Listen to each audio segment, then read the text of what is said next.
Hello, everyone, and welcome to week 4 of our 6 Weeks to Success phone call.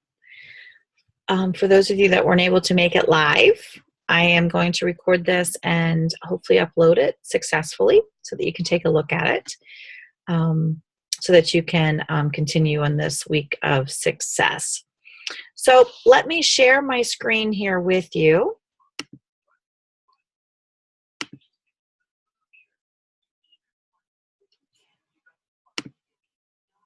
So we can work through our 6 Weeks to Success program. Okay, so let's take a look quickly at the things that we have learned so far. We have learned that we've got to increase our product knowledge in order to maximize our sales and our bookings. So that was our first week, was improving our knowledge on Pampered Chef and everything about Pampered Chef. We've learned that our beliefs decide what we believe we can do, what we believe we cannot do, and that we can retrain our brain to believe. We've also learned how to talk to people out and about it, about the Pampered Chef. We've learned how to book parties at our show, and we've learned words to say to both of those people. We've also learned about our passion and that our passion shines through into what we do, and it can completely influences the purchases that are made and the bookings at our parties. We've also learned that you have to host coach effectively to keep your sales high, to get bookings at every party, and a constant pool of leads. So it's important to host coach and be a great consultant with host coaching. And we've learned that our skills will make a huge difference in every party. When you know your product, you can sell your product. And when you know what you need to say, you know how to respond to objections that people might have when they say no to booking a party or giving the business a try. We've also learned how we can turn those maybes that people say when you ask, do you want to book a party? And they say maybe. We've learned how to change that into a yes. So when we tweak our host coaching skills, you have much bigger parties, you have much better results, and we learned that host coaching is where you earn your paycheck and you pick up your paycheck at your parties. So it's really important to continue to do some good quality host coaching with your host. Okay, so if you have any questions about host coaching, I do encourage you to talk to your recruiter or talk to your director and see if you can get your host coaching skills to where you'd like them to be. So host coaching, like we said, is number one important in the success of your business. So if you're still struggling and don't know what to say or how to do it, please make sure you make contact with your director. So today we're going to talk about recruiting, and I like that little picture there that you see on your screen. Having people join our team. Certainly take a look at all of those great things that it helps them achieve: freedom, unity, excitement, fun. It's rewarding. You make friends. You work with your team, so you have a good working teamwork knowledge. So that's kind of what we're going to focus on today. And those of you that are newer with the company, I know recruiting is a very scary word. You think to yourself, I can't be a recruiter. I'm not a recruiter. I just started with the company within the last month or two. We're here to kind of help you understand that that's not the case. It's a really easy way to discuss joining the Pampered Chef with lots of different people, and we're here to help you do that. So let's talk about recruiting as just being a conversation with somebody. That's all it is. There's not a perfect thing that you can say. We're not going to give you the exact thing to say because it's kind of hard to do that. There's no perfect answer if somebody's not interested in the business. And there's nothing really wrong that you can say if somebody is interested in giving it a try. You just need to make sure that you hold a conversation with the person. You're just helping the potential consultant decide if this might be a fit for them, if this is something that might work for them. So what do you say and how do you say? how do you know what to say, I guess, is the question that's being asked up there. And, we've taken you guys to Pampered Chef University quite a bit. And that's where you're going to find all the information that you need on knowing what to say. Everything is there. If you take a look at your resources that are available to you, we suggest that you listen to and look at the table talks. The table talks is the talking that you should have across the table. It kind of gives you the word choices that you can say to people who might be interested in the business. Now, at your shows, here are some things that you want to do to help people figure out if this might be a fit for them. One of the biggies, as you can see in the picture, is to tell your story. And your story can be a quick 30, 60-second kind of commercial about the Pampered Chef and about you and how you started with the Pampered Chef. Your story should have 5 things in it. Number 1, you need to talk about what did you do before Pampered Chef? Like, what were you beforehand, or what are you beforehand? And number 2, what attracted you to the Pampered Chef? And then it's always great in your stories, number 3, to tell a concern that you had about getting started. We all have concerns about starting our businesses with a company. I know my biggest concern before I started was, am I going to get enough bookings? And that tends to be a big concern of an awful lot of people. So what concerns did you have before you started your business? And that's going to help other people realize that they can overcome their concerns as well. So number 4, what did you find out?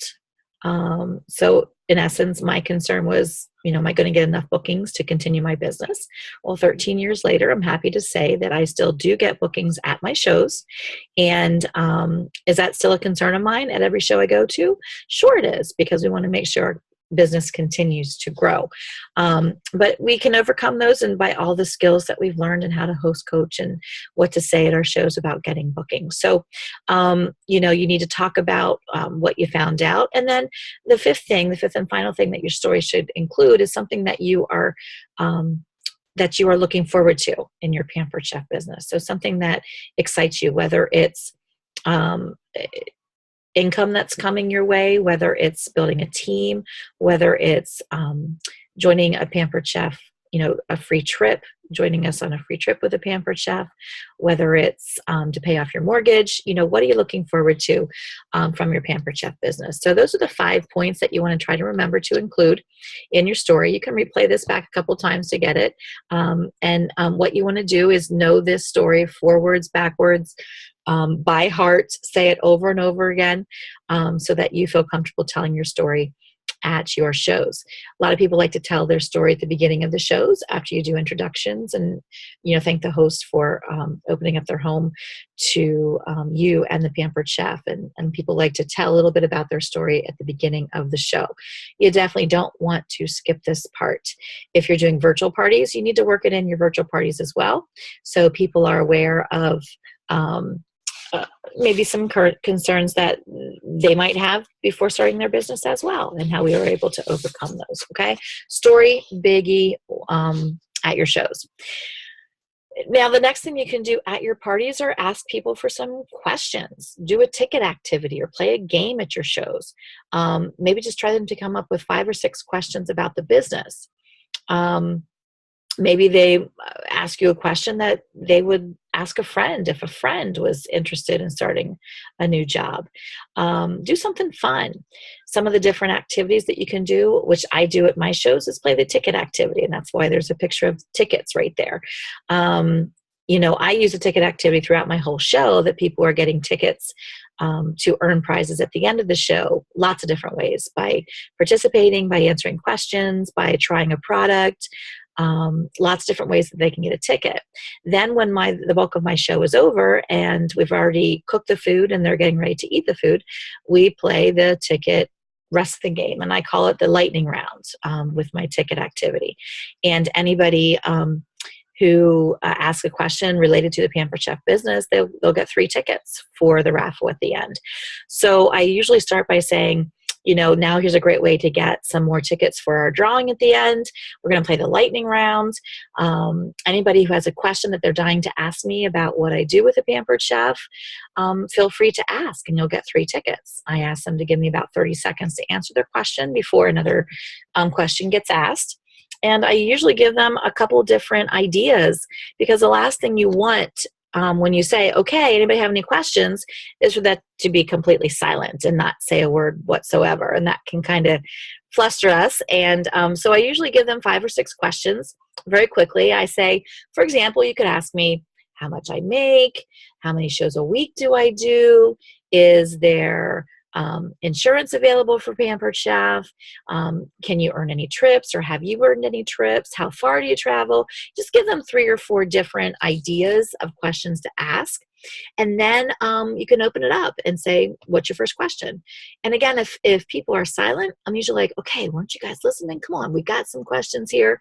You're dying to ask. And I really haven't had anybody be completely silent when I give them some ideas.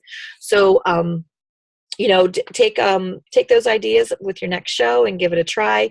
If the ticket activity maybe is something you don't want to try, you can try some other fun game. I know I've played Stealing Hearts in the past to try to get people to ask questions about the business. I'm going to have you watch for homework some other people doing some different games or activities. Some people pass around a product, a very inexpensive product that they're going to give away. They set a timer for 4 minutes, and whoever asks a question is holding the gift or holding the product. And as soon as their question's answered, the next person who asks a question, the product get passed to that person. And when the timer goes off, whoever is holding the product, gets to keep that prize. So it could be a season's best, it could be a citrus peeler, whatever. So that's a different activity that you could try as well. Okay. So you definitely want to get them asking questions so that they can become a little bit more familiar with the Pampered Chef. All right, so now we don't want you to get yourself all nervous and freak out. We want you to remember this is just a conversation that you're having between you and somebody else at the table. So at your checkout chat, when you go to check out with people, you could say something like, well, what did you find interesting about the business during our ticket activity game? Or what did you find interesting about our business when we played the Stealing Hearts game? Or what caught your eye, or what inspired you during our game today? So ask one of those questions. Or maybe, what would an extra $400 mean to your family a month? How would it help out your family budget? What's holding you back from just giving it a try? Is there something that is concerning you before you to give our business a try? So you want to start to ask, some of those questions, not all of them at once. I just want you to pick one of those that you feel comfortable asking, and let the questions roll, let their objections come, and then you can kind of retweak their objections and turn it into something a little bit more positive. Okay. And if you are at the show and somebody is giving you an objection, you don't know how to respond to that, a great thing to do would be to jot that down, check with your director or your recruiter about a response that you can make if somebody has one of those objections. If somebody says to you, no, this is not for me, a good response to close out will be, you know what? Well, thanks for being really honest. I appreciate your honesty. If anything does change in your life down the road, I'd be happy to answer any questions that you might have about the business.